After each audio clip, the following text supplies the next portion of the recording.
نحمده ونستعينه ونستغفره ونؤمن به ونتوكل عليه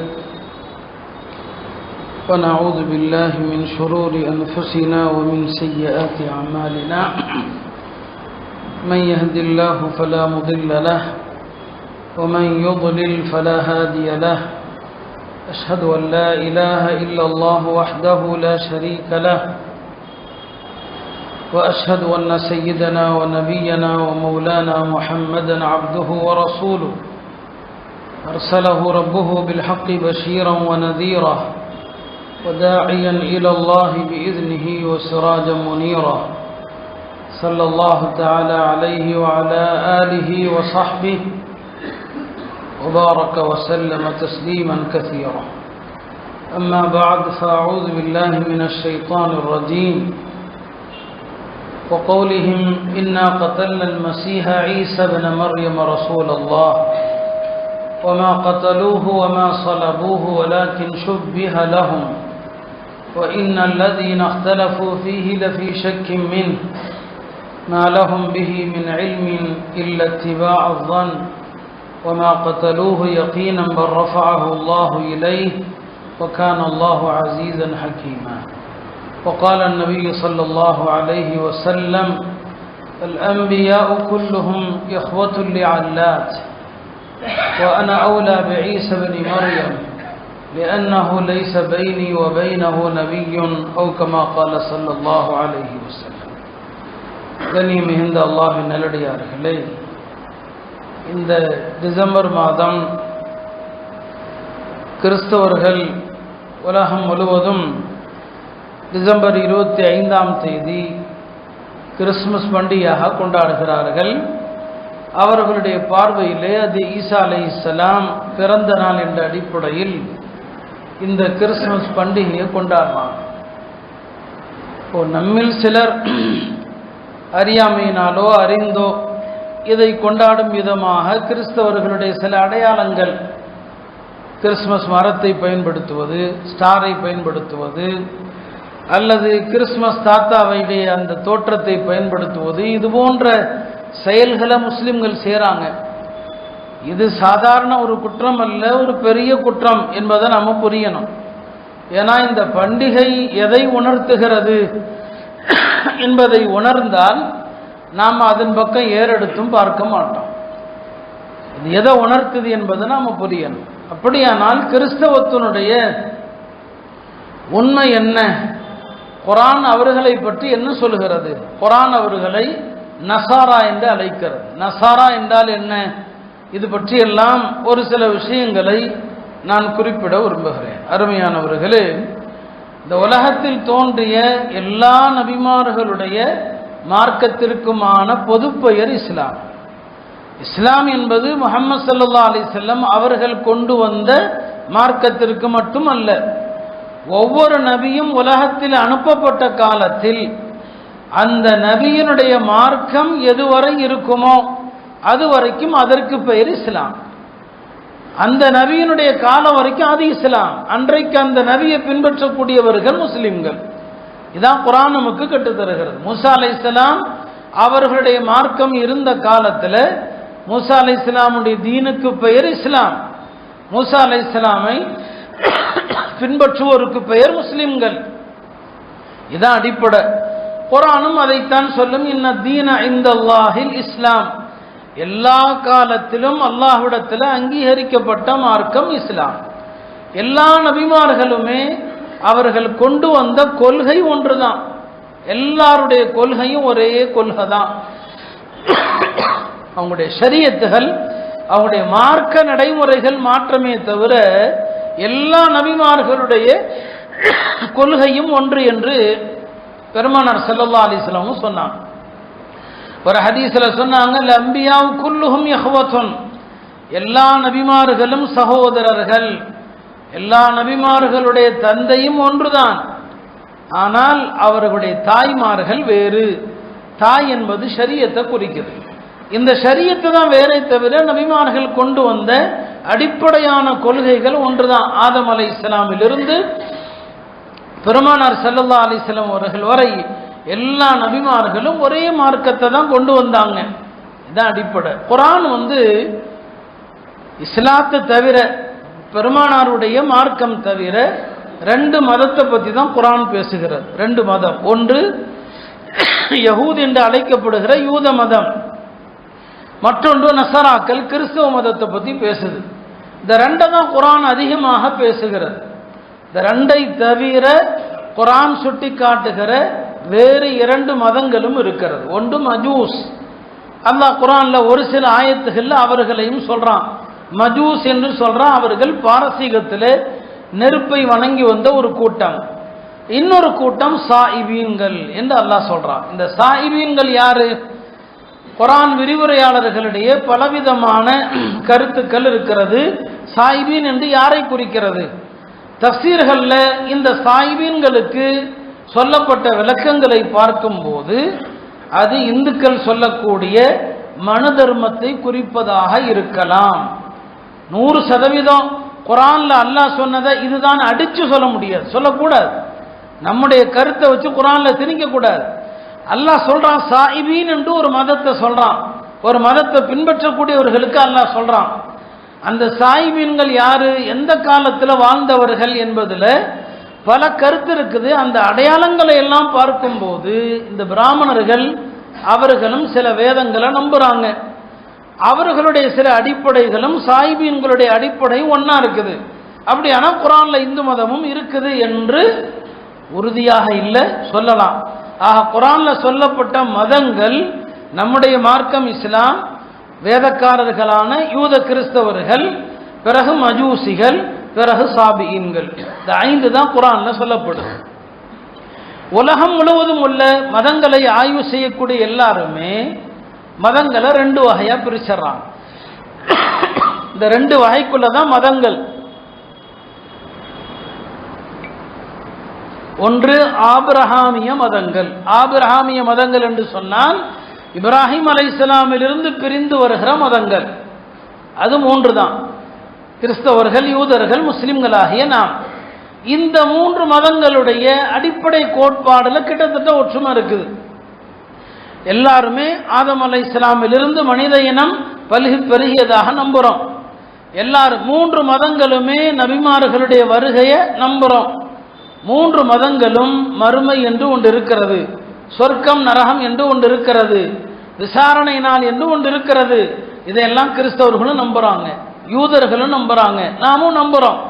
அதுல ஏகத்துவ கோட்பாடுல கிறிஸ்தவர்கள் சில குழப்பங்கள் செஞ்சிட்டாங்க. என்ன குழப்பம் செஞ்சாங்க, எப்படி வந்துச்சு, அதை நான் அடுத்து விவரிக்கிறேன். ஆக மதங்கள் 2 வகை தான். ஒன்று ஆபிரஹாமிய மதங்கள், அதுல இஸ்லாம், கிறிஸ்தவம், யூதம், இந்த 3ம் இருக்கிறது. 2வது வகை ஆபிரஹாமிய மதம் அல்லாத இதர மதங்கள். இந்த இதர மதங்கள் எல்லாம் சொல்லும்போது அதுல இந்து மதம் வந்துடும், ஜைன மதம் வந்துடும், புத்த மதம் வந்துடும், உலகத்தில் இருக்கிற எல்லா மதங்களும் வந்துடும். இந்த எல்லா மதங்களுடைய வழிபாடுகள், பல்வேறு அனுஷ்டானங்கள் வேறுபட்டிருந்தாலும் இவங்க எல்லாரும் ஒரு விஷயத்துல ஒன்றுபடுறாங்க. அது என்ன? இறப்புக்கு பிறகு ஒரு வாழ்க்கை அப்படின்னு ஒண்ணு இல்லை, மறுமை அப்படின்லாம் ஒண்ணு இல்லை. மாறாக மறு ஜென்மம், மறுபிறவி. இந்த உலகத்துல இப்போ ஒரு ஜென்மம் உங்களுக்கு இருக்குது. இந்த வாழ்க்கையை நீங்க எப்படி அமைக்கிறீங்களோ அதை பொறுத்து உங்களுடைய அடுத்த ஜென்மம் அமையும். இதான் மறுஜென்ம கோட்பாடு. இவர்கள் மறுமை, மறு உலகம் என்று நம்புறதில்லை, மறு ஜென்மம், மறுபிறவி என்று ஒன்றை நம்புறாங்க. இதுதான் இந்த இந்து, புத்த மதம், எல்லா மதங்களுடைய அடிப்படை கோட்பாடுகளாக இருக்கிறது. இதுதான் உலகத்தில் மதங்களுடைய இந்த 2 வகை தான் இருக்குது. குர்ஆன்ல அல்லாஹ் நபிமார்களை பற்றி பேசும்போது 2 அல்லாஹ் தஆலா சொல்றான். குர்ஆன்ல சொல்லும் போது உலகத்துல எல்லா கூட்டத்தாருக்கும் நபியை அனுப்பியிருக்கிறோம் சொல்றான். லிகுல்லி கௌமின் ஹாத், எல்லாருக்கும் நாம வழிகாட்டிகளை அனுப்பியிருக்கிறோம், எல்லாருக்கும் நபிமார்களை அனுப்பியிருக்கிறோம். எந்த ஒரு கூட்டத்திற்கும் நபிமார்களை அனுப்பாமல் இல்லைன்னு சொல்றான். இது ஒரு செய்தி. 2வது செய்தி என்னன்னா, எல்லா நபிமார்களையும் அந்தந்த கூட்டத்தினர் பேசக்கூடிய அந்த மொழியை கொண்டே அனுப்பினோம்னு சொல்றான். ஒமா அர்சல்னா மிர் ரசூல் இல்லா பிலிசானி கௌமி, எந்த ஒரு தூதரையும் அந்த சமுதாயம் எந்த பாஷையில பேசுறாங்களோ அந்த பாஷையில அனுப்பியிருக்கிறோம் சொல்றான். இது 2வது செய்தி. மூணாவது செய்தி என்னன்னா, குர்ஆன்ல எல்லா நபிமார்களையும் நாம சொல்லல அப்படிங்கிறான். சில நபிமார்களை நான் சொல்லி இருக்கிறேன், சில நபிமார்களை நான் சொல்லவில்லை என்றே சொல்றான். எல்லா நபிமார்களுடைய வரலாறும் சொல்லப்படல. சில பேரை சொல்லி இருக்கிறோம், மின்ஹும் மன் கஸஸ்னா அலைக், சில நபிமார்களுடைய வரலாறு உங்களுக்கு சொல்லப்பட்டிருக்கிறது. வமின்ஹும் மல்லம் நக்சுஸ் அலைக், சில நபிமாருடைய வரலாறு உங்களுக்கு நான் சொல்லல. குர்ஆன்ல சொல்லப்பட்ட நபிமார்களுடைய பெயர்கள் வெறும் 25 நபிமார்கள். அதுலயும் பார்த்தீங்கன்னா அவர்கள சில பேருடைய பெயர் மட்டும்தான் குர்ஆன்ல இருக்குது. அவங்க எங்க பிறந்தாங்க, யாருக்கு அனுப்பப்பட்டாங்க, எந்த காலத்தில் அனுப்பப்பட்டாங்க, அவங்களுடைய சமுதாயத்தை பற்றி செய்தி என்ன, எதுவுமே கிடையாது. வெறும் பெயர் தான். யசா அப்படின்னு ஒரு நபியை பற்றி அல்லாஹ் சொல்றான். இந்த யசா யாரு, எந்த குறிப்பும் கிடையாது. இல்யாஸ் என்று ஒரு நபியை பற்றி அல்லாஹ் சொல்றான். அவர் யாரு, எங்க அனுப்பப்பட்டார், எந்த குறிப்பும் குர்ஆன்ல கிடையாது. இப்படியும் இருக்கிறாங்க. சில நபிமார்களுடைய வரலாறு அல்லாஹ் குர்ஆன்ல விரிவாக சொல்றான், சில நபிமார்களுடைய வரலாறு அல்லாஹ் சுருக்கமாக சொல்றான். பெருமானார் ஸல்லல்லாஹு அலைஹி வஸல்லம் அவர்கள் ஒரு ஹதீஸ்ல சொல்லுவாங்க, உலகத்தில் 1,24,000 நபிமார்கள் அனுப்பப்பட்டார்கள். இது பெருமானார் ஸல்லல்லாஹு அலைஹி வஸல்லம் ஹதீஸ், குர்ஆன்ல வரல. 1,24,000 நபிமார்கள் உலகத்துக்கு அனுப்பப்பட்டிருக்கிறாங்க என்று சொன்னாங்க. இது ஹதீஸ்ல வரக்கூடிய ஒரு செய்தி. இப்போ இந்த குர்ஆன்ல வரக்கூடிய ஹதீஸ்ல சொல்லப்பட்ட செய்தியை பார்த்தா உலகத்தில் எல்லா பகுதிக்கும் நபிமார்கள் வந்திருக்கிறாங்க. இந்த மண்ணுக்கும் வந்திருப்பாங்க, இந்தியாவுக்கும் வந்திருப்பாங்க. இந்தியாங்கிறது இன்றைக்கு இருக்கக்கூடிய பறந்து விரிந்த இந்தியா அல்ல, எல்லாமே தனித்தனி நாடு தான். இந்த தமிழ்நாட்டுக்கும் நபி வந்திருப்பாங்க, தமிழ் மொழியும் பேசியிருப்பாங்க. வட இந்தியாவில் சர்ஹிந்தில் பல நபிமார்களுடைய அடக்கத்தலங்கள் இருப்பதாக சொல்லப்படுது. அங்கே போயிட்டு வந்தவங்க சொல்லியிருக்கிறாங்க. அது எந்த அளவுக்கு உண்மை தெரியாது, ஆனால் பொய்யா இருக்கணும்னு ஒன்றும் அவசியம் இல்லை. பல இடங்களில் நபிமார்களுடைய கபறுகள் இந்தியாலையும் இருக்குது. அதை உறுதியாக நம்ம ஆணித்தரமாக சொல்ல முடியல. ஆனால் இந்தியாவுக்கு நபிமார்கள் வந்திருக்கிறாங்க. இங்கே உள்ள என்ன பாஷையோ அந்த பாஷையில் பேசியிருப்பாங்க. நம்முடைய இந்து சகோதரர்கள் யாரையெல்லாம் தங்களுடைய பெரிய தலைவர்களாக கடவுளர்களாக கருதுறாங்களோ ஒரு காலத்தில் அவங்களெல்லாம் நபியாக இருந்திருக்கலாம். சிவன் அப்படிங்கிறது சில அறிஞர்கள் சொல்லுவாங்க, குர்ஆன்ல சொல்லப்படுகிற யசூ என்று அல்லாஹ் சொல்றான். இந்த யசூங்கிற அரபி வார்த்தை தமிழ்ல சிவனாக மாறி இருக்கலாம். அல்லாஹ் சொல்லக்கூடிய யசூ தான் சிவனா மாறி இருக்கலாம். ஒரு கருத்து தான். இந்துக்கள் நம்புகிற ராம் கிருஷ்ணா போன்றவர்கள் எல்லாம் கூட நபிமார்களாக இருந்திருக்கலாம். பல்வேறு காலகட்டங்களில் அவைகளெல்லாம் பலவிதமான திரிபுகள் மாற்றங்கள் செய்யப்பட்டு இன்றைக்கு அது ஒரு தனி மதமாக நமக்கு தோன்றுகிறது. எல்லா மதங்களிலும் மாற்றங்கள் நடந்தது, எல்லா மதங்களிலும் திரிபுகள் நடந்தது, இடைத்தரகள் நடந்தது. நம்முடைய தீன இஸ்லாத்தை தவிர நம்முடைய மார்க்கம் மட்டும்தான் பெருமானார் காலத்தில் அருளப்பட்டது போல இன்றைக்கும் பாதுகாக்கப்பட்டிருக்குது. அதுக்கு அடிப்படை என்ன?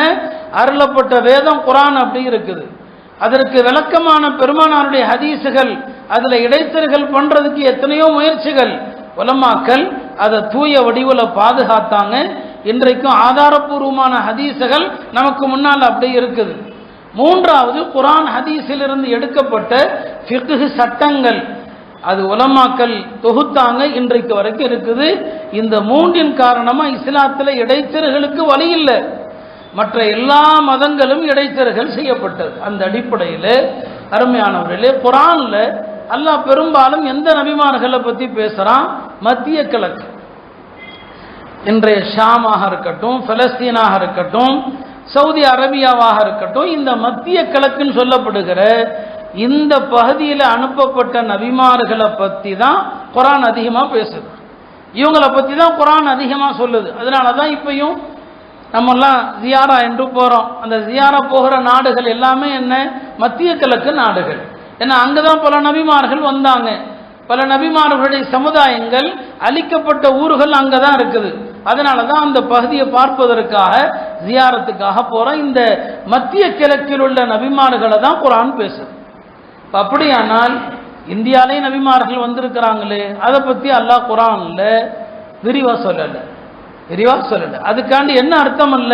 இங்க நபி வரலங்கிற அர்த்தம் கிடையாது. அதுக்கு தான் குர்ஆன் விட சொல்லுது, பல நபிமார்களுடைய வரலாறு நாம சொல்லலைங்கிறான் அல்லாஹ்.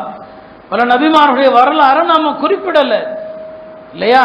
இல்லைன்னா இங்கேயும் பல நபிமார்கள், பல லட்சக்கணக்கான நபிமார்கள் இந்த மண்ணுக்கும் வந்திருக்கலாம். குறிப்பாக நம்முடைய தமிழகத்தினுடைய பூர்வீகத்தை எடுத்துக்கொண்டோம்னு சொன்னா இந்த மண்ணில் இணை வைப்பு கிடையாது.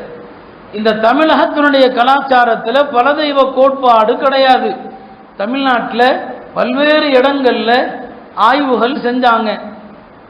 இப்ப கீழடியில் ஆய்வுகள் நடக்குது. இந்த ஆய்வுகள்ல எதுலையுமே தமிழர்கள் சிலைகளை வணங்கியதாக எந்த குறிப்புமே கிடைக்கல. சிலைகளை வணங்கியதா எந்த குறிப்புமே கிடையாது. அதனாலதான் இந்த கீழடி ஆய்வை கூட அதை தொடர்ந்து நடைபெறுவதை தடுக்கிறாங்க. காரணம் என்ன? இந்த ஆய்வு தொடர்ந்துச்சுன்னு சொன்னா அப்ப இந்த மக்கள் எதை வணங்கினாங்கன்னு ஒரு கேள்வி வரும். ஏன்னா இவங்க சிலைகளை வணங்கி இருந்தா இவங்க வணங்கின அந்த தெய்வங்கள் கண்டிப்பாக கிடைக்கணும். அப்படி எதுவுமே இல்லை. பல தெய்வ கோட்பாட்டுக்கான எந்த அடிப்படையும் தமிழர்கள்ட்ட இல்லை. தமிழர்கள் மதிக்கிற திருக்குறள்ல இணை வைப்போ பல தெய்வ கோட்பாடோ அறவே கிடையாது. அதுல சொல்லப்படக்கூடிய கருத்து ஏகத்துவ கருத்து தான். அதனுடைய ஆரம்ப வரியே இல்லையா, அகரமுகர எழுத்தெல்லாம் ஆதி பகவன். ஆதி என்ற வார்த்தை ஆதமை சுட்டுகிறது, ஓரிரையை சுட்டுகிறது. அப்போ திருக்குறளையும் கூட நீங்க ஷிர்கோ பல தெய்வ கோட்பாடோ பார்க்க முடியாது. தமிழ்நாட்டை பொறுத்த வரைக்கும் இங்க வட இந்தியாவுடைய பல பிரச்சனைகள் இங்கு வராத காரணமே இந்த மண் ஆரம்பத்திலிருந்து ஏகத்துவ கோட்பாட்டில் இருந்துச்சு. இன்னும் சொல்ல போனா ஆதம் அலைஹிஸ்ஸலாமுடைய கபர் இந்தியாவில் தான் இருக்குது. தமிழகத்துக்கும் இலங்கைக்கும் நடுவுல தான் இருக்குது. அவங்க இங்க தான் மரணித்தாங்க. அதுதான் மிக மிக ஆதாரபூர்வமான கருத்து என்பதை பல தஃசீர்களை நம்ம பார்க்கிறோம்.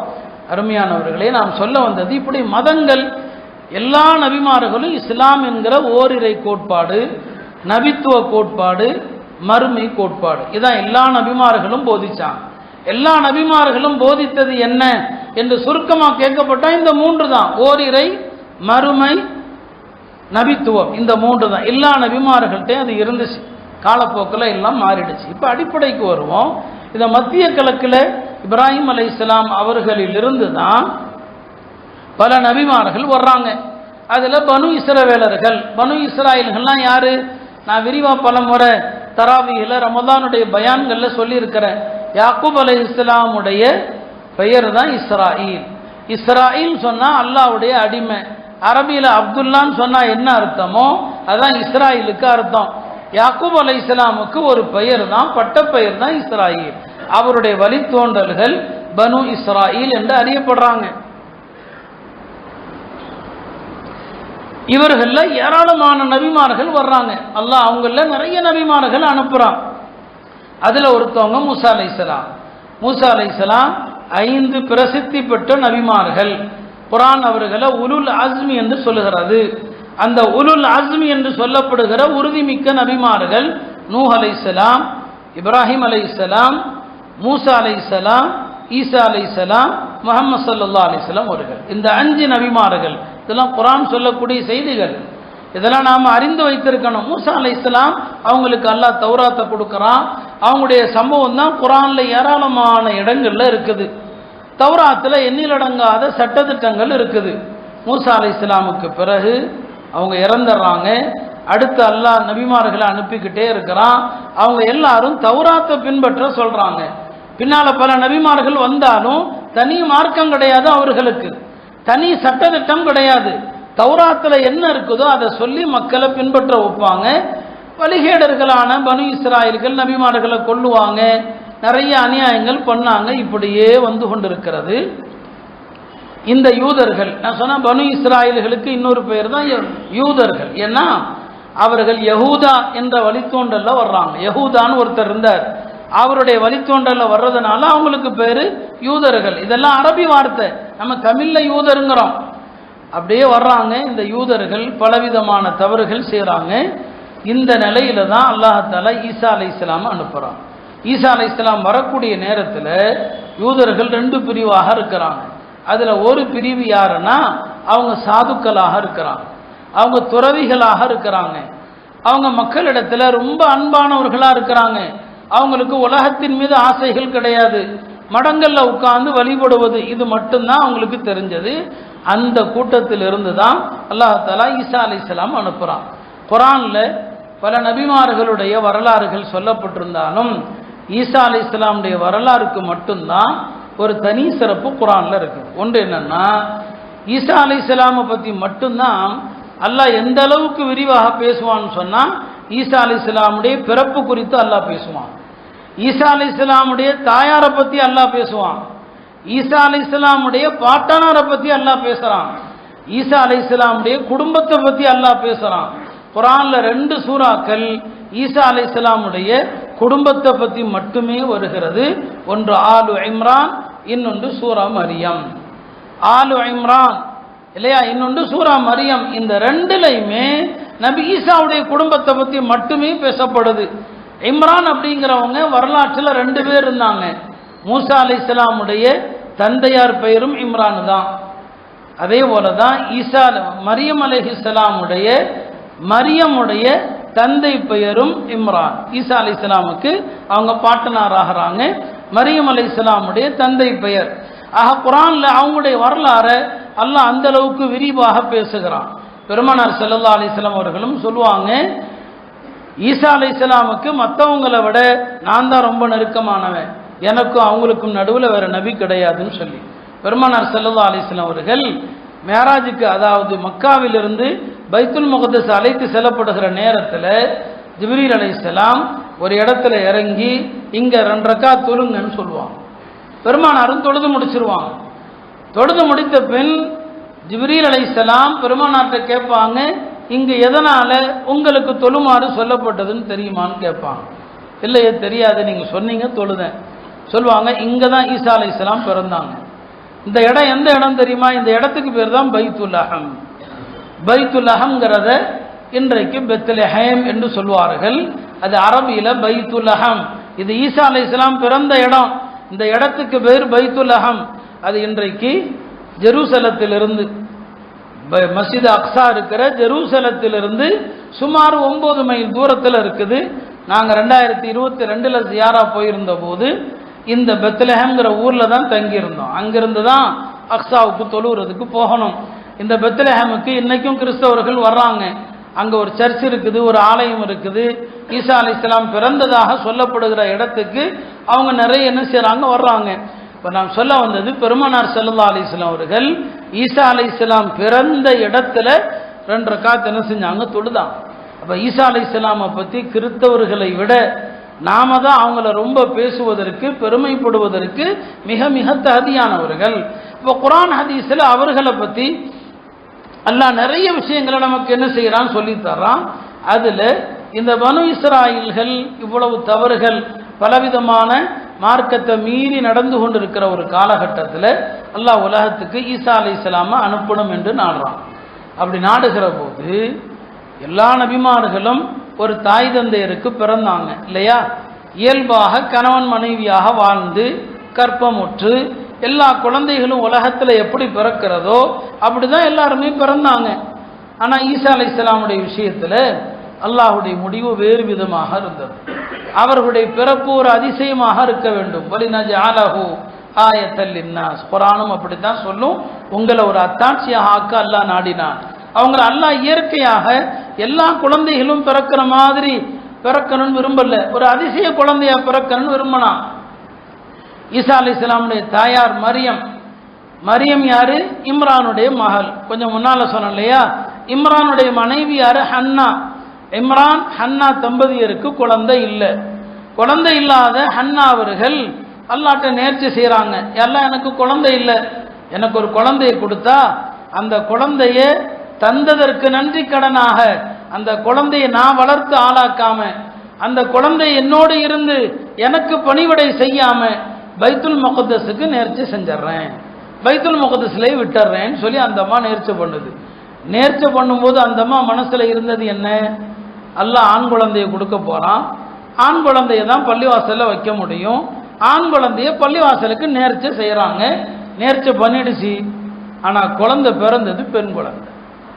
குழந்தை பெண் குழந்தையாக போயிடுச்சு. அது அவங்களே குர்ஆன் அழகா அந்த வரலாறை சொல்லும். இன்னி வதாத்துஹா உன்சா, யா அல்லாஹ் நான் பொம்பளை புள்ளையை பெத்துட்டனே. வலைஸ ஸக்கரு கல் உன்சா, ஆணை போல அல்லவே பெண் குழந்தை. இதெல்லாம் அந்த அம்மா சொல்றது. அல்லாஹ் குர்ஆன்ல சொல்றான், வலைஸ ஸக்கர் கல் உன்சா, ஆம்பளை புள்ள மாதிரி இல்லையே பொம்பளை புள்ள. வைன்னி சம்மைத்துஹா மரியம், இந்த குழந்தைக்கு நான் மரியம்னு பேர் வைக்கிறேன். மரியம் என்று சொன்னால் உயர்ந்தவள் என்று அர்த்தம். பெண் குழந்தைகளுக்கு அந்த மாதிரி பேர் வைங்க. இதெல்லாம் நம்மவர்களுக்கு புளிக்குது. இந்த மரியம்ங்கிற பேர்லாம் சொன்னால் என்ன அரத பழசா இருக்குது அப்படின்னு நம்ம சொல்கிறோம். குர்ஆன்ல அல்லாஹ் சொல்லக்கூடிய பெயர், அந்த அம்மா பெயரில் ஒரு சூறா இருக்குது இல்லையா? அந்த அம்மா பெயரில் ஒரு சூறா இருக்குது. அந்த அம்மாவுடைய குடும்பத்து பெயரில் ஒரு சூறா இருக்குது, ஆல இம்ரான் சொல்லி. அப்படியானா அந்த அம்மா எவ்வளோ பாக்கியம் பெற்ற அம்மாவாக இருக்க முடியும்? அதனால பெண் குழந்தைய பல பேர் குடும்பத்தில் மரியம்னு வச்சா என்ன தப்பா? ரெண்டு அடிப்படை நம்ம பார்க்குறோம். ஒன்று அழகா இருக்கணும், இன்னொன்று அந்த பேர் யாரும் வச்சிருக்க கூடாது. இந்த பேரை சொன்னா இல்லை அது அவன் பேரா இருக்குது, இந்த பேரை சொன்னா இல்லை அவன் அந்த பேர் வச்சிருக்கிறான். என்ன கொடுமையோ தெரியல. அதான் பேர் கேட்டாலே நான் எரிச்ச போறேன்னு சொல்லலையே, அதுக்கு தான். மரியம்னு குடும்பத்தில் 10 பிள்ளைகளுக்கு வச்சா என்ன? அரபுகளிடத்துல கலாச்சாரம் என்னன்னா, சொந்த பிள்ளைகளுக்கு ஒரே பேரை வைப்பாங்க. நீங்க சஹாபிகளில் பார்த்தீங்கன்னா ஒரே குடும்பத்தில் ஒரே தாய் தந்தைக்கு பிறந்திருப்பாங்க. அப்துல்லா அப்துல்லான்னு இருக்கும், உபைதுல்லா உபைதுல்லான்னு இருக்கும். ஹதீஸில் நீங்க பார்க்கலாம், ஒரே குடும்பத்தில் ஒரே பேர் தான் வைப்பாங்க. அட என் பிள்ளைங்களுக்கே நான் ஒரே பேர் வைக்கலாம், அப்புறம் குடும்பத்தில் அண்ணன் வச்சா என்ன, தம்பி வச்சா என்ன இல்லையா? நான் ஏற்கனவே சொல்லியிருக்கிறேன், நதுவத்துல் உலமால பெரிய பெருமானாருடைய குடும்ப பாரம்பரியத்தில் வந்த ஒரு குடும்பம், அவங்க ஹசனி குடும்பத்தில் உள்ளவங்க. சமீபத்தில் இறந்தாங்க மௌலானா முஹம்மத் அர் ராபி அல் ஹசனி. அவங்க பேர் முஹம்மத். அவங்க அம்மா பிறக்கிற எல்லா குழந்தைக்கும் முஹம்மதுனே பேர் வச்சாங்க. எல்லா குழந்தைக்கும் முதல் பிறந்த குழந்தையும் முஹம்மது தான். ரெண்டாவது குழந்தை பிறந்துச்சு, அந்த குழந்தைக்கும் முஹம்மது. இப்போ எல்லாரும் சொன்னாங்க குழம்பி பேருமாப்பா முஹம்மதுனே பேர் வச்சா.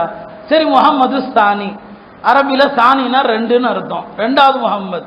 மூணாவது குழந்தை பிறந்துச்சு, முஹம்மதுன்னு பேர் வச்சாங்க, முஹம்மது ஸ்தாலி, மூணாவது முஹம்மது. நாலாவது குழந்தை பிறந்துச்சு, முஹம்மது ராபியா. அவங்க தான் நதுவாவுடைய வைஸ் சான்சலராக இருந்தாங்க. கடந்த 2 ஆண்டுகளுக்கு முன்னால் வஃபாத் ஆனாங்க. மிகப்பெரிய வலி அவங்க. நாம் வாழுகிற காலத்தில் பார்த்த அல்லாஹ்வுடைய இறைநேசர்களில் ஒரு மகத்தான இறைநேசர் அவங்க. சாதாரணமான ஆள் இல்லை, அவ்வளவு தூய்மையான வாழ்க்கைக்கு பேர் என்னங்க, முஹம்மது ராபியா. ராபியனா 4வதுன்னு அர்த்தம். பாருங்க, ஒரே குடும்பத்தில் அப்படி வச்சா என்ன குறைஞ்சிட போகுதுங்கிறேன். இப்போ நான் சொல்ல வந்தது, மரியம் அலைஹிஸ்ஸலாம் பிறக்கிறாங்க, ஹன்னாவுடைய நேர்ச்சியின்படி பிறந்துட்டாங்க. சரி, நேர்ச்சை செஞ்சாச்சு, பைத்துல் முகத்தஸில் கொண்டு போய் குழந்தைய அர்ப்பணிச்சிடுறாங்க. அந்த குழந்தைய வளர்க்கிற பொறுப்பை ஜக்கரியா அலைஹிஸ்ஸலாம் எடுக்கிறாங்க. அதெல்லாம் ஒரு நீண்ட வரலாறு. மரியம் அலைஹிஸ்ஸலாம் வளர்ந்து ஆளாகும் போதே ஆபிதா, இபாதத்திலே தான் வளர்றாங்க. அந்த இடங்களை எல்லாம் நாங்கள் அல்ஹம்துலில்லாஹ் பார்வையிட்டோம். 22 ஜியாரா சென்றிருந்த நேரத்தில் உண்மையிலுமே சொல்கிறேன், அக்ஸாவை ஜியாரத்து செய்கிறது என்பது ஒரு பெரிய பாக்கியம். அங்கே ஏற்படுகிற உணர்ச்சியை வார்த்தையில் வர்ணிக்கவே முடியாது. மரியம் அலைஹிஸ்ஸலாம் தவம் இருந்த இடம், அல்லாஹ் அங்கெல்லாம் மீண்டும் செல்லக்கூடிய பாக்கியத்தை எல்லாருக்குமே தரணும். ஏன்னா எல்லா நபிமார்களுடைய பாதங்களும் பட்ட இடம் பைத்துல் முகத்தஸ். மரியம் அலைஹிஸ்ஸலாம் தவம் இருந்த இடம் அங்கே இருக்குது. கிறிஸ்தவர்களும் அங்கே என்ன செய்கிறாங்க, அங்கெல்லாம் வருகை தர்றாங்க. இப்போ மரியம் அலைஹிஸ்ஸலாம் இபாதத் செய்கிறாங்க, உட்கார்ந்துருப்பாங்க, தவம் இருப்பாங்க. தனியாக ஒரு இடம் இருக்கும், அங்கே தான் தியானத்தில் இருப்பாங்க. அல்லாஹ்வுடைய புறத்திலிருந்து அற்புதங்கள் வரும். ஒரு நாள் ஜக்கரியா அலைஹிஸ்ஸலாம் வருவாங்க. மரியம் அலைஹிஸ்ஸலாமுக்கு முன்னால் பழங்கள் இருக்குது. இது என்னமா இந்த பழங்கள் இந்த பருவத்தில் கிடைக்காதுன்னு சொல்லி, அண்ணா லக்கிஹாதா எங்கிருந்து வந்துச்சுன்னு சொல்லி, ஒரே பதில் தான், ஹுவ மின் இந்தில்லாஹ், அல்லாஹ்வுடைய புறத்திலிருந்து. இப்போ அல்லாஹ் தஆலா சீசன் இல்லாத காலத்தில் இந்த பழங்களை கொடுக்க முடியும்னு சொன்னால், வயசான எனக்கு குழந்தைய கொடுக்க முடியும். அங்கே தான் துவா செய்கிறார். ஹுனாலிக, குர்ஆன் சொல்லுது, ஹுனாலிக தஆ ஜக்கரியா ரப்பா. அங்கே தான் ஜக்கரியா அலைஹிஸ்ஸலாம் துவா செய்கிறாங்க, ரப்பி ஹப்லி மின் லதுன்க ذُرِّيَّةً طَيِّبَةً إِنَّكَ سَمِيعُ الدُّعَاء. துவா செய்கிறாரு, உடனே பதிலும் வருது, அல்லாஹ்ட்ட இருந்து அழைப்பு வருது. ஃபனாதத்துல் மலாயிகா வஹுவ காயிமுன் யுஸல்லி ஃபில் மிஹ்ராப். ஜக்கரியா அலைஹிஸ்ஸலாம் தொழுத அந்த மிஹ்ராபும் மஸ்ஜித் அக்ஸால இருக்குது. இந்த ஆயத்துகள், இந்த வசனங்கள் எல்லாமே அங்கே எழுதியிருப்பாங்க. அல்லாஹ் சொன்னா உங்களுக்கு யஹ்யா என்று ஒரு குழந்தை பிறக்க போகுதுன்னு சொல்லி யஹ்யாவும் ஈசாவும் சமகாலத்தில் பிறந்தவர்கள். இப்போ ஜக்கரியா அலைஹிஸ்ஸலாம் துவா செஞ்சாங்க, அவங்களுக்கு அல்லாஹ் குழந்தையை கொடுத்தா, அது அவங்க வரலாறு. இப்போ மரியம் அலைஹிஸ்ஸலாம் இப்படி அல்லாஹ்வுடைய கண்காணிப்புல வளர்ந்து வருகிற போது தான் ஒரு நாள் அவங்க ஊருக்கு ஒதுக்குப்புறமா தனியா பர்தாவோடு தான் குளிப்பாங்க. அப்படி குளித்து கொண்டிருக்கிற இடத்துல தான் அவங்க முடிச்சுட்டு வர்றாங்க. அந்த இடத்துல ஜிப்ரீல் அலைஹிஸ்ஸலாம் மனித ரூபத்தில் வர்றாங்க. ஜிப்ரீல் அலைஹிஸ்ஸலாம் மனிதராகவும் வருவாங்க. பெருமானாருக்கு முன்னாலேயே கூட ஜிப்ரீல் அலைஹிஸ்ஸலாம் மனிதராக வருவாங்க. ஜிப்ரீல் அலைஹிஸ்ஸலாமை சந்தித்த சஹாபாக்கள் நிறைய பேர் இருக்கிறாங்க. இதனோட புது குண்டுன்னு பார்க்காதீங்க. இமாம் பைஹக்கி அவர்கள் தலாயிலுன் நுபுவான்னு ஒரு கிதாப் எழுதியிருக்கிறாங்க. அந்த கிதாபுடைய கடைசி பக்கத்தில் ஜிப்ரீல் அலைஹிஸ்ஸலாமை சந்தித்த சஹாபாக்கள் அப்படின்னு ஒரு தலைப்பு. நானே அந்த தலைப்பை பார்த்து அரண்டு போயிட்டேன். என்னடா இது, ஜிப்ரீலை சந்தித்த சஹாபாக்களா அப்படின்னு அதை பூரா படிச்சு பார்த்தா சஹாபாக்களுக்கு யாரோ ஒருத்தர் வந்து சலாம் சொல்லுவாங்க. இது யாரா நமக்கு சலாம் சொன்னது? சரி பதில் சொல்லிட்டு வந்துடுவாங்க. பெருமானார்ட்ட வந்து சொல்லுவாங்க. இப்போ நபி கேட்பாங்க, வந்தது ஜிப்ரீல்னு சொல்லி. பெருமானார் சொன்ன பிறகுதான் அவருக்கு தெரியும் தனக்கு சலாம் சொன்னது ஜிப்ரீல்னு சொல்லி. அந்த மாதிரி யாரெல்லாம் ஜிப்ரீலை சந்திச்சாங்க அப்படின்னு இமாம் பைஹக்கி ஒரு தனி தலைப்பை கொண்டு வர்றாங்க. சஹாபா பெருமக்கள் சாதாரணமானவர்கள் கிடையாது, சாதாரணமான அந்தஸ்தில் உள்ளவர்கள் அல்ல அவங்க. அப்போ ஜிப்ரீல் அலைஹிஸ்ஸலாம் மனித ரூபத்தில் வந்து நிற்கிறாங்க. மனித ரூபத்தில் ஒரு அந்நிய ஆணை பார்த்ததுமே மரியம் அலைஹிஸ்ஸலாம் சொன்ன முதல் வார்த்தை இன்னி அஊது பிர் ரஹ்மான், நான் வந்து அல்லாஹ்விடம் பாதுகாப்பு தேடுறேன் உம்முடைய தீங்கிலிருந்து. மரியம் அலைஹிஸ்ஸலாம் சொன்னாங்க, இல்லைம்மா நீ நினைக்கிற மாதிரி நான் தவறான ஆண் அல்ல, நான் வானவர் தலைவரான ஜிப்ரீல் வந்திருக்கிறேன். அல்லாஹ்வுடைய புறத்திலிருந்து உன்னுடைய கற்பத்தில் ரூஹ ஊத வந்திருக்கிறேன். உனக்கு ஒரு அதிசய குழந்தை பிறக்க போகுது, அதை சொல்ல வந்திருக்கிறேன். இந்த உரையாடலை சூரா மரியம்ல அல்லாஹ் சொல்லி காண்பிப்பான். இந்த மரியம் சூறாவை தான் ஜாஃபர் பின் அபி தாலிப் அவர்கள் அபிசீனிய மன்னருக்கு முன்னால் ஓதிய போது அவருடைய கண்கள் அப்படியே கண்ணீரை தாரை தாரையாக கொட்டியது. யாராவது கிறிஸ்தவன் வந்தால் அவனை உட்கார வச்சு இந்த மரியம் சூறாவுடைய தமிழாக்கத்தை படிக்கணும். பாரு, எங்களுடைய மார்க்கம் நீ போற்றுகிற மரியாதை பற்றி என்ன சொல்லுது, ஈசா அலைஹிஸ்ஸலாம் பற்றி என்ன சொல்லுது. அவர் அழுதார், அப்படி அழுதுட்டார். அவர் குர்ஆன் என்ன சொல்லுகிறதோ அதுதான் சத்தியம்னு சொன்னார், இதான் உண்மைன்னு சொன்னார். அவர் முஸ்லீமாக ஆனார். இப்போ அல்லாஹ் ஜிப்ரீல் அலைஹிஸ்ஸலாம் வந்தாங்க, ஊதுனாங்க, போயிட்டாங்க. ஊதின பிறகு மரியம் அலைஹிஸ்ஸலாம் கர்ப்பம் ஆயிட்டாங்க. தந்தை இல்லாமல் கர்ப்பம். மரியம் அலைஹிஸ்ஸலாம் கர்ப்பமாக இருந்து ஈசா அலைஹிஸ்ஸலாமை பெற்றெடுத்தது. இதெல்லாம் எல்லா பெண்களும் 9 மாதம் கர்ப்பமாக இருந்து பெற்றாங்களே அந்த மாதிரி நடந்துச்சா, அல்லது கருவுட்டதும் உடனே குழந்தை பெற்றாங்களா? இது விஷயத்தில் 2 விதமான அபிப்பிராயங்கள் இருக்குது. இப்னு அப்பாஸுடைய கருத்து என்னன்னு சொன்னால், 9 மாதம் எல்லாம் கர்ப்பமாக இல்லை, கர்ப்பமானாங்க, கொஞ்ச நேரத்தில் குழந்தை பெற்றுட்டாங்க. இதுதான் ஹஜ்ரத் இப்னு அப்பாஸுடைய கருத்து. குர்ஆன் அதை பற்றி எந்த விளக்கமும் சொல்லலை. கருவுற்றாங்க, குழந்தை பெற்றாங்க. மக்கள் எல்லாம் இது என்ன குழந்தை, எப்படி உனக்கு குழந்தை பெற முடியும் என்றெல்லாம் தவறாக பேசினாங்க. எதுக்குமே நான் பதில் சொல்லலை. இந்த குழந்தை இடத்துல கேளுங்கன்னு சொன்னாங்க. அந்த குழந்தை தொட்டில் குழந்தை பேசியது. குர்ஆன் அதையும் சொல்லி காட்டுது. கால இன்னி அப்துல்லா. ஈசா அலைஹிஸ்ஸலாம் என்ன பேசினாங்க? முதல் வார்த்தை, நான் அல்லாஹ்வுடைய அடிமை, நான் கடவுள் அல்ல, நான் கடவுளுடைய குமாரனும் அல்ல. இன்னி அப்துல்லா ஆதானியல் கிதாப், அல்லாஹ் எனக்கு வேதத்தை கொடுத்துருக்கிறான். வஜஅலனி நபியா, என்ன நபியாக ஆக்கியிருக்கிறான். வஜஅலனி முபாரக்கன் ஐனமா குந்த், எங்கிருந்தாலும் என்னை பரக்கத்தான மனிதனாக அல்லாஹ் ஆக்கியிருக்கிறான். வஅௌசானி பிஸ்ஸலாத்தி வஸ்ஸகாத்தி மாதும் துஹையா, நான் வாழும் காலம் எல்லாம் தொழுமாறு ஜகாத்து கொடுக்குமாறு அல்லாஹ் எனக்கு ஏவி இருக்கிறான். வபர்ரம் பிவாலிததி, என்னுடைய தாயாருக்கு பணிவிடை செய்யுமாறு ஏவி இருக்கிறான். வலம் யஜஅல்னி ஜப்பாரன் ஷகியா, அல்லாஹ் என்னை கல்லஞ்சக்காரனாக ஆக்கல்ல, அல்லாஹ் என்னை நற்பேரற்றவனாக ஆக்கல்ல. இதெல்லாம் சொல்லிட்டு அவருடைய வார்த்தை முடியும். வஸ்ஸலாமு அலை, என் மீது சலாம் உண்டாகுக, என் மீது சலாம் உண்டாகுக என்று எதுக்கான சொல்றாங்க? நான் கடவுள் இல்லை, நான் மனுஷன்தான். மனுஷனா இருக்கிற எல்லாருக்கும் அல்லாஹ்வுடைய சாந்தி தேவை. வஸ்ஸலாமு அலைய, என் மீது சலாம் உண்டாகட்டும். யௌம உலித்து, நான் பிறந்த நாளிலும், வயௌம அமூத்து, நான் இறக்க போற நாளிலும். யௌம உபஅஸு ஹய்யா, நான் உயிரோடு எழுப்பப்படுகிற நாளிலும். இதை சொல்லிட்டு அல்லாஹ் சொல்வான், ذَلِكَ ஈஸா இப்னு மர்யம், அவர் தான் ஈசா, இவர் தான் ஈசான்னு குர்ஆன் சொல்லு. அப்ப ஈசா அலைஹிஸ்ஸலாம் கடவுளும் அல்ல, கடவுளுடைய குமாரனும் அல்ல, கடவுளுடைய மகன் அல்ல, மனித பிறவி தான். மனித பிறவியில ஒரு அதிசய பிறவியாக அவர்கள் பிறந்தாங்க. எங்க தப்பான கோட்பாடு வந்துச்சுன்னு சொல்லி உள்ள விளக்கணும்னா நிறைய ஆயிடும். இப்பவே 35 நிமிஷம் ஆயிடுச்சு. சுருக்கமா சில விஷயங்களை மட்டும் சொல்லி நான் முடிச்சுக்கிறேன். இப்படிதான் ஈசா அலைஹிஸ்ஸலாம் பிறந்தாங்க. பிறந்த போது பல்வேறு சர்ச்சைகள் எல்லாம் பிறந்தது. யூதர்கள் அவங்கள பற்றிய நிறைய அவதூறுகள், நிறைய கற்பனை பேச்சுகள் எல்லாம் சொன்னாங்க. அதெல்லாம் சொன்னா நீளமாயிடும். அல்லாஹ் அவங்களுக்கு நபித்துவத்தை கொடுத்தான். அல்லாஹ் அவங்களுக்கு சில அற்புதங்களையும் கொடுத்தான். சில அற்புதங்களை கொடுத்தான். ஒரு களிமண்ணில் ஒரு பறவையினுடைய பொம்மையை செய்வாங்க, அதுல ஊதுவாங்க, அந்த களிமண் பொம்மை பறவையாக மாறிடும், பறக்கும். அதே மாதிரிதான் தொழுநோயாளிகளை தடவி கொடுப்பாங்க, அவங்களுக்கு குணம் கிடைச்சிடும். இறந்தவர்கள் கபர்ல போய் அல்லாஹ்வுடைய ஆணையால எழுந்துருன்னு சொல்லுவாங்க, எழுந்திருவாங்க. இதெல்லாம் அல்லாஹ் கொடுத்த அற்புதங்களாக ஈசா அலைஹிஸ்ஸலாம் செஞ்சுட்டு இருந்தாங்க. ஈசா அலைஹிஸ்ஸலாம் பனு இஸ்ரவேலர்களுக்கு மட்டும் அனுப்பப்பட்ட நபி, உலகத்தாருக்கு அனுப்பப்பட்ட நபி அல்ல. கிறிஸ்தவ மதம் உலக மதம் அல்ல. ஈசா அலைஹிஸ்ஸலாம் உலகத்தாருக்கான நபியும் அல்ல, மாறாக பனு இஸ்ராயல்களுக்கான நபி. இதை குர்ஆன் தெளிவா சொல்லுது. சூரத்து ஸஃப்ல எடுத்து பாருங்க. ஈசா அலைஹிஸ்ஸலாம் பனு இஸ்ராயல்களை பார்த்து பேசுவாங்க, இன்னி ரசூலுல்லாஹி இலைக்கும், நான் உங்களுக்கு அனுப்பப்பட்ட நபி, பனு இஸ்ராயல்களுக்கான நபி. இந்த கிறிஸ்தவ மதத்தை உலக மதமா ஆக்கினது யாரு? அவர் தான் பவுலடியாருங்கிற ஒரு ஆள். நான் சொல்றேன்ல, பெரிய சரித்திரம். இதெல்லாம் எப்படி வருது?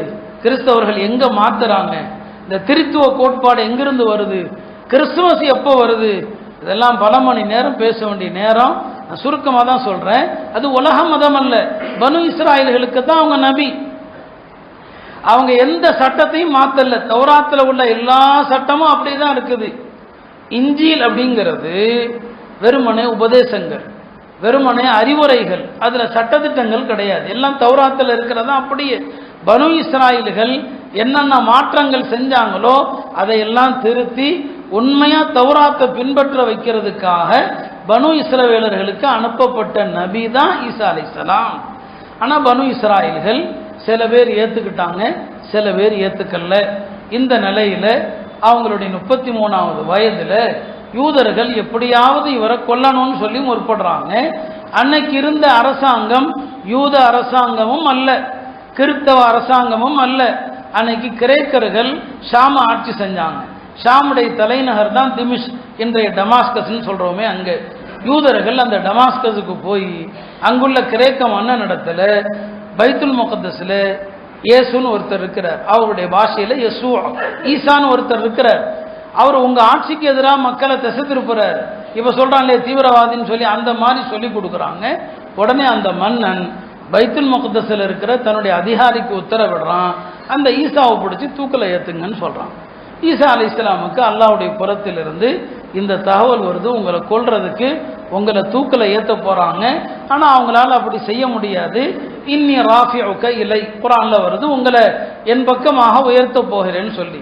ஈசா அலைஹிஸ்ஸலாம் வானத்துக்கு உயர்த்தப்படுகிற அந்த கடைசி நாள் வெள்ளிக்கிழமை பின்னேரம், சனிக்கிழமை இரவு தன்னுடைய தோழர்களை எல்லாம் ஒரு இடத்துல கூட்டுறாங்க. இன்னைக்கு அதெல்லாம் இந்த இடங்கள் அப்படின்னு சொல்லி சில அடையாளங்கள் வச்சிருக்கிறாங்க. பைத்துல் முகத்தஸ்ல ஈசா அலைஹிஸ்ஸலாம் கடைசி இரவுல சாப்பிட்ட இடம், வானலோகத்திற்கு உயர்த்தப்பட்ட இடம் உட்கார்ந்து இருக்கிறான். அப்ப தன்னுடைய சீடர்கள் 12 பேர், அவங்கள குர்ஆன் ஹவாரியூன் என்று சொல்லும். இந்த ஹவாரியின்கள்ட்ட சொல்றாங்க, இது மாதிரி என்ன கொல்றதுக்காண்டி ஆளுகள் அடியாளுகள் வர்றாங்க, யூதர்கள் ஆளை கூட்டு வர போறாங்க. ஆனா என்ன கொல்ல முடியாது. அல்லாஹ்வுடைய நாட்டம் என்னன்னா, என்னுடைய தோற்றத்துல உங்களில் ஒருவரை அல்லாஹ் ஆக்க போறான். உங்கள ஒருத்தரை என்னுடைய தோற்றத்துல நீங்க ஆயிடுவீங்க. என்ன அல்லாஹ் வானத்துக்கு எடுத்துக்குவான்.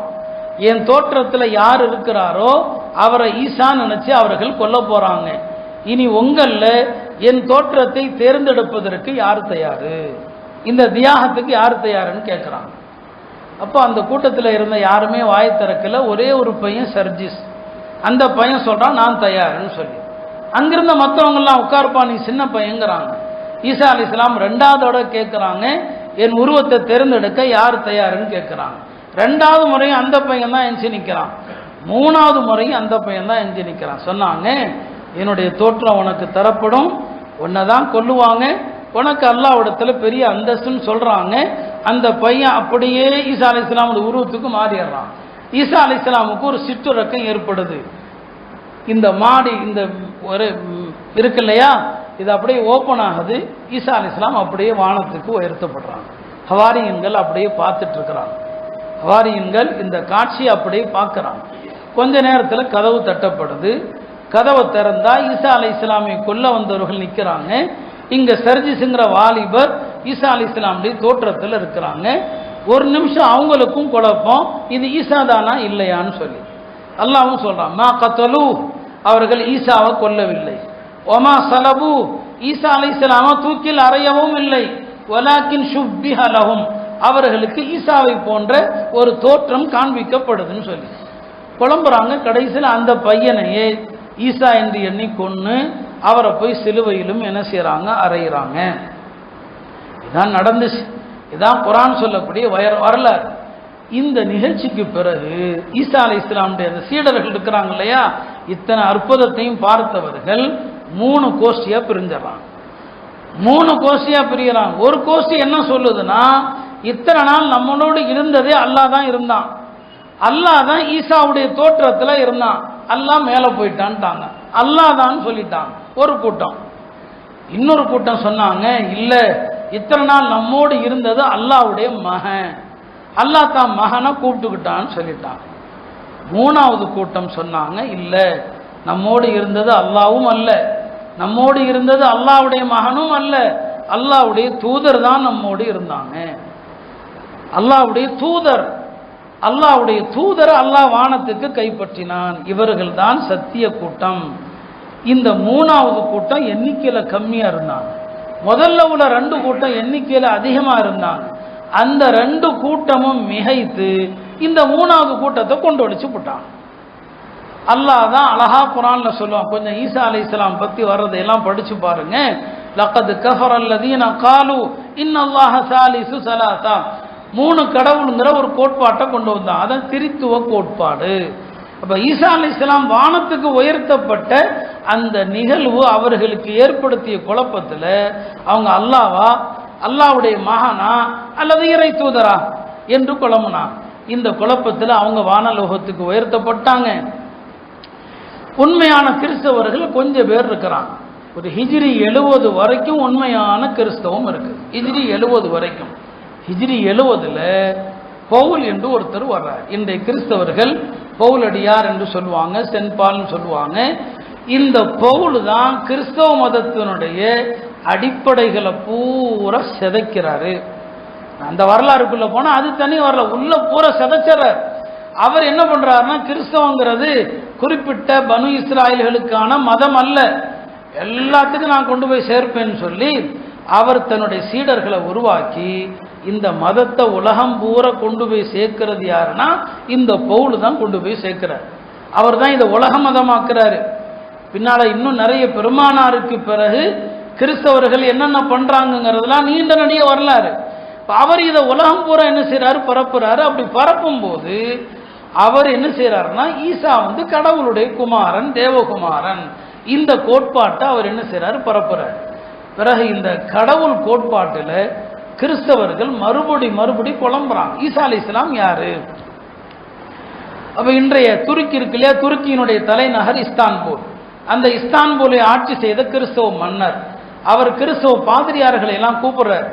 இந்த கடவுள் கொள்கை என்னங்கிறத நீங்க எல்லாருமா சேர்ந்து ஒன்று சொல்லுங்க, அதை நான் உலகத்துக்கு அறிவிச்சார். பாருங்க, கடவுள் கொள்கையை மனிதர்கள்ட்ட கருத்து கேட்கிறார். நீங்க எல்லாம் என்ன சொல்றீங்களோ அதை அறிவிச்சிடலான்னு சொல்லி சொன்னா, கிறிஸ்தவ பாதிரியார்கள் ஏகப்பட்ட குழுவா பிரிகிறான், ஆளுக்கு ஒரு பிரிவா பிரிகிறான். இல்ல ஈசா அலைஹிஸ்ஸலாம் அது இதுங்கிறான். அவர் சொல்றாரு, உங்கள அதிகமான கருத்து யாருடைய கருத்துங்கிறார். ஒரு 318 பேர். அந்த 318 பேர் தான் எல்லா கருத்தை விட அதிக கருத்துல அவங்க தான் இருக்கிறாங்க. அவங்க சொல்றாங்க, ஈசா அலைஹிஸ்ஸலாம் 3 கடவுள்களில் 3வது கடவுள். உடனே அந்த மன்னன் சொல்றான், இதான் ஃபைனல், ஈசா அலைஹிஸ்ஸலாம் 3 கடவுள்ல 3வது கடவுள், இந்த கொள்கையை தவிர இனி யாரும் எதுவும் பேசக்கூடாது, பேசினா தூக்கு தண்டனை. அதை முடிவாக ஆக்கி அன்று முதல் இன்று வரை இந்த கிறிஸ்தவம் ஈசா அலைஹிஸ்ஸலாமை ஒரு கடவுளாக போற்றி அது உண்மையான கிறிஸ்தவம் என்று இந்த உலகம் பூரா பரப்பி வச்சுட்டாங்க. உலகம் பூரா எல்லாரையும் நம்ப வச்சுட்டாங்க. எல்லாத்தையும் எப்படி நம்ப வச்சாங்கிறதுக்கு பின்னால நிறைய கிஸ்ஸா இருக்குது. அதற்கு பின்னால் நடந்த பலவிதமான யுத்தங்களை பற்றிலாம் நம்ம பேசினா நீண்ட வரலாறாக ஆகிடும். இப்படித்தான் கிறிஸ்தவம் வருது. பெருமானார் ஸல்லல்லாஹு அலைஹி வஸல்லம் அவர்களை அல்லாஹ் இறுதி நபியாக இந்த உலகத்துக்கு அனுப்புகிறான். பெருமானார் இந்த உலகத்துக்கு வந்த நோக்கங்கள்ல ஒரு நோக்கம் என்ன? முந்தைய மார்க்கத்தினர் செய்த எல்லா தவறுகளையும் தோலுரித்து காட்ட வேண்டும். இவங்க நபிமார்கள் விஷயத்தில் என்னென்ன தப்பு பண்ணாங்க, வேதங்கள்ல என்னென்ன இருட்டடிப்பு செஞ்சாங்க, அதையெல்லாம் தோலுரித்து காட்டுவதற்கு தான் அல்லாஹ் நபி அனுப்புறான். இந்த குர்ஆனுக்கு அல்லாஹ் ஒரு பேர் வைப்பான், முஹைமின். முஹைமின் சொன்னா முந்தைய வேதங்கள்ல செய்த இருட்டடிப்பை பூரா குர்ஆன் வெளிச்சம் போட்டு காட்டுறான். அவன் அதுல எதை மறைச்சான்? பெருமானாரை பத்தி சொன்ன அடையாளங்களும் மறைச்சிட்டான், மக்காவை பத்தி சொன்ன அடையாளங்களும் மறைச்சிட்டான், சஹாபாக்களை பத்தி இருக்கிற அடையாளங்களும் மறைச்சாங்க. எல்லாவற்றையும் குர்ஆன் தெளிவுபடுத்தி காட்டியது. சத்திய வேதமாக அல்லாஹ் பெருமானாரையும் இந்த குர்ஆனையும் இறக்கி வச்சான். பெருமானாருக்கும் அல்லாஹ் நூர் என்று சொல்லுவான், இந்த குர்ஆனுக்கும் அல்லாஹ் நூர் என்று சொல்லுவான். இந்த பிரகாசம் தான் உலகத்துக்கு சத்தியத்தை காட்டுகிறதுன்னு சொல்லி, இப்படித்தான் ஈசா அலைஹிஸ்ஸலாமுடைய உண்மை நிலை. பிறகு முஸ்லிம்களுக்கும் கிறிஸ்தவர்களுக்குமான போராட்டம், பன்னெடுங்காலமான போராட்டம். அந்த போராட்டம் ஒரு வகையில் மார்க்க அடிப்படையிலானது, ஒரு வகையில் அரசியல் அடிப்படையிலானது. அதில் வர்றதான் சிலுவை போர்கள் எல்லாம். விரிவாக சொல்ல அவகாசம் இல்லை, இதோடு முடிச்சுக்கிறேன். ஏன்னா ஒரு நீண்ட வரலாறு, இதுக்கு மேலே பேசினாலும் நீங்களும் தாங்க மாட்டீங்க. சுருக்கமாக சொல்லப்போனால் ஈசா அலைஹிஸ்ஸலாமை இப்படி கடவுளாக ஆக்கி உலகம் பூரா அவங்கள தேவகுமாரன் ஆக்கிட்டாங்க. இன்றைய பைபிள், இஞ்சிலுங்கிற பேரில் பைபிள், இந்த பைபிள் அப்படிங்கிறதுல 4 பேருடைய சுவிசேஷங்கள் இருக்குது. மார்க்கு என்பவர், மத்தேயு, இன்னொரு 2 பேர். இந்த 2 பேருடைய, இந்த 4 பேருடைய சுவிசேஷங்கள் தான் இன்றைக்கு சொல்லப்படக்கூடிய பைபிள்ங்கிறது. இந்த பைபிளுடைய எந்த சுவிசேஷத்திலையும் ஈசா அலைஹிஸ்ஸலாம் டிசம்பர் 25 பிறந்தாங்க, கிறிஸ்துமஸ் பண்டிகைன்னு ஒன்று இல்லவே இல்லை. இதையெல்லாம் கிறிஸ்தவர்கள் என்ன பண்ணாங்க? இந்த மதத்தை உலகளாவிய மதம் காட்டுவதற்காக, எல்லா மக்களும் கொண்டாடணும் அப்படிங்கிறதுக்காக அவர்களாக தேர்வு செய்தது டிசம்பர் 25.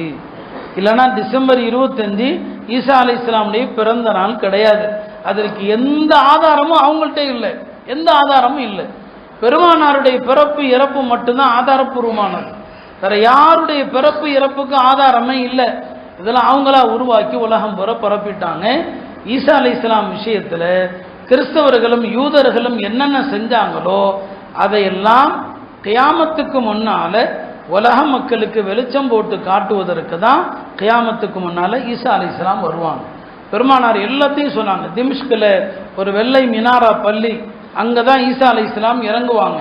அவங்க எப்படி இறங்குவாங்க, இறங்கும்போது அவங்களுடைய தோற்றம் எப்படி இருக்கும், எல்லாவற்றையும் பெருமானார் சொன்னாங்க. ஈசா அலைஹிஸ்ஸலாம் இறங்குகிற காலமும் அன்மித்து விட்டது, ரொம்ப தூரத்தில் இல்லை, ரொம்ப தூரத்தில் இல்லை. அவங்க வரக்கூடிய காலம் நெருங்கிடுச்சு. ஈசா அலைஹிஸ்ஸலாம் வருகிற போது குர்ஆன் சொல்லுது, உலகத்தில் உள்ள வேதக்காரன் கிறிஸ்தவர்கள் எல்லாரும் முஸ்லீம் ஆயிடுவாங்க, எல்லாரும் முஸ்லீம் ஆயிடுவாங்க ஈசா அலைஹிஸ்ஸலாம் வருகிற போது. அப்போ உண்மை தெரிஞ்சிடும், ஈசா அலைஹிஸ்ஸலாம் கடவுளா, கடவுளுடைய குமாரனா என்கிற எல்லா உண்மையும் இந்த உலகத்துக்கு தெரிஞ்சிடும். அருமையானவர்களே, இந்த கிறிஸ்துமஸ் பண்டிகையை முஸ்லீம்கள் கொண்டாடாதீங்க. அப்படி கொண்டாடினீங்கன்னா, தீபாவளியை கொண்டாடினா கூட அது சாதாரண பாவம், ஞாபகம் வச்சுக்கோங்க. ஒரு தீபாவளியை கொண்டாடுறான் ஒருத்தன், வட்டி சாப்பிட்டா அப்படியே அந்த மாதிரி பாவம் தான் அது. கிறிஸ்துமஸை கொண்டாடினீங்கன்னு சொன்னால் நீங்கள் அல்லாஹ்வை கேவலப்படுத்தியவர்கள். ஏன்னா கிறிஸ்துமஸ் பண்டிகையினுடைய உள்ளர்த்தம் என்னன்னா, கடவுள் பிறந்த நாள். கடவுளுக்கு பிறப்பு இருக்கிறதா? நீங்கள் தொழுகையில் ஓத கேட்குறீங்க, தனியாக ஓதுறீங்க, லம் எலிது வலம் யூலத், அவன் பிறக்கவும் இல்லை, யாரால் பிறக்கப்படவும் இல்லை என்று. நீங்கள் கிறிஸ்துமஸை கொண்டாடினீங்கன்னு சொன்னால் கடவுள் பிறந்த நாளை கொண்டாடுகிறீர்கள். அல்லாஹ் பாதுகாக்கணும். அல்லாஹ்வை இதை விட இழிவுபடுத்த முடியாது.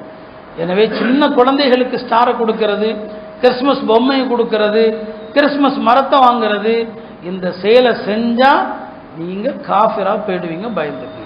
இது மற்ற பாவங்களை போல் அல்ல. அதனால தான் மற்ற பண்டிகைகளை கொண்டாடுற விஷயத்துல கூட உலமாக்கள் கடினமான சொல்ல பயன்படுத்த மாட்டாங்க. ஆனா கிறிஸ்துமஸை கொண்டாடினால் மிக மிக கடினமான சொல்ல பயன்படுத்துறாங்க. எல்லாம் அல்ல அல்லாஹ் பாதுகாப்பானாக. இந்த தீன இஸ்லாம் இதான் சத்திய மார்க்கம். உலகம் முழுவதும் இந்த மார்க்கத்தை எடுத்து சொல்லக்கூடிய பாக்கியத்தை எல்லாம் தருவானாக. எல்லா மக்களும் தீனுல் இஸ்லாத்திலே வந்து முஸ்லிம்களாக அல்லாஹ் மாறச் செய்வானாக. வாஹிரு தாவானா அல்ஹம்துலில்லாஹி ரப்பில் ஆலமீன்.